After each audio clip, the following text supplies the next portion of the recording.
ദിലീപിന്റെ സിനിമാ കരിയറിൽ ബ്രേക്ക് നൽകിയ ചിത്രമാണ് മീശ മാധവൻ. ലാൽജോസ് ആണ് ഈ സൂപ്പർ ഹിറ്റ് ചിത്രം സംവിധാനം ചെയ്തത്. ഈ സിനിമയെക്കുറിച്ച് സംസാരിക്കുകയാണ് ഇപ്പോൾ അദ്ദേഹം. ഫിലിം ബിറ്റ് മലയാളത്തിന് നൽകിയ അഭിമുഖത്തിൽ സംസാരിക്കുകയായിരുന്നു അദ്ദേഹം.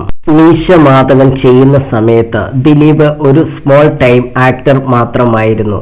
മോഹൻലാൽ, മമ്മൂട്ടി, സുരേഷ് ഗോപി, ജയറാം, മുകേഷ്, ജഗദീഷ്, സിദ്ദിഖ് അങ്ങനെയുള്ള നായകന്മാർ നിറഞ്ഞു നിൽക്കുന്ന സമയത്താണ് സല്ലാപത്തിലൂടെയാണ് ദിലീപിനോട് ആളുകൾക്ക് കൂടുതൽ ഇഷ്ടമായി തുടങ്ങിയത്.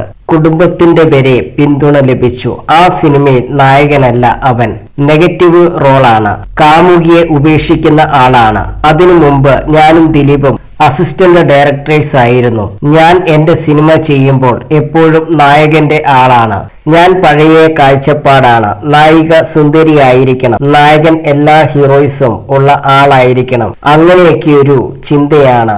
മീശ മാധവന് ആ പേര് ഇട്ടിട്ടുണ്ടായിരുന്നില്ല. ആ സമയത്ത് മോഹൻലാൽ മീശ പിരിച്ച് ദേവാസുരമൊക്കെ നിൽക്കുന്ന സമയമാണ്. അപ്പോൾ ഞാൻ രഞ്ജനോട് ചോദിച്ചിരുന്നു, നമ്മുടെ നായകനും മീശ പിരിച്ചാലോ എന്ന്. അപ്പോൾ രഞ്ജൻ പറഞ്ഞത്, ദിലീപ് മീശ പിരിച്ചാൽ ആൾക്കാർ കൂവുമെന്ന്.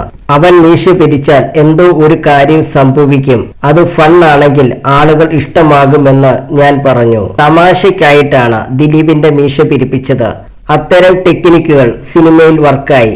മീശ പിരിക്കുന്നതിന് പ്രത്യേക മ്യൂസിക് തന്നെ ഉണ്ടാക്കി. ദിലീപിനെ കൊണ്ട് മീശ പിരിപ്പിക്കുന്നത് ചിന്തിക്കാനേ കഴിയില്ലായിരുന്നു. കാരണം അപ്പുറത്ത് ലാലേട്ടൻ മീശ പിരിച്ച് ഗംഭീരമായി നടക്കുന്ന സമയമാണ്. എന്തുകൊണ്ടാണ് സംവിധായകർക്ക് കൂടുതൽ പ്രാധാന്യം ഉണ്ടാകുന്നതെന്ന് വെച്ചാൽ, ഒരു നല്ല തിരക്കഥയെ ഒരു മോശം സംവിധായകന് നശിപ്പിക്കാൻ പറ്റും. ഒരു മോശം തിരക്കഥയെ ഒരു നല്ല സംവിധായകന് രക്ഷിക്കാനും പറ്റില്ല.